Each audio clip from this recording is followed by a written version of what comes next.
It is actually mandated according to Section 309 of our Supreme Constitution, that is to audit the accounts, financial systems, and financial management of subsection B at the request of the government to carry out special audits, and C, to order the taking of measures to rectify and any defects in the management and safeguarding of public funds and public property, and D, to exercise any other functions that may be conferred or imposed on him or her. So this is the mandate of the Auditor General as enshrined in our Supreme Constitution. We also have legislation where we've got the Audit Office Act, Public Finance Management Act, and I will not go into those relevant statutes.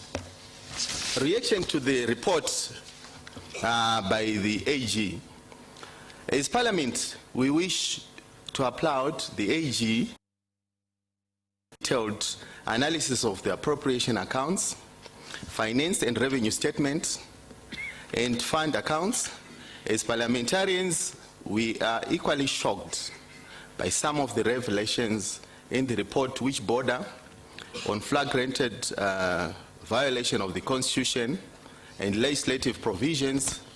We call upon all institutions of the state to thoroughly investigate the issues raised and, where appropriate, institute criminal proceedings. And once again, we've got the anti-corruption in our midst. So I'm sure you are taking notes in commercial. I will not go much into the issues relating to the report, because Mkomata Fazwa has highlighted a number of those issues. And I'll go straight to the steps that we think we must take as Parliament.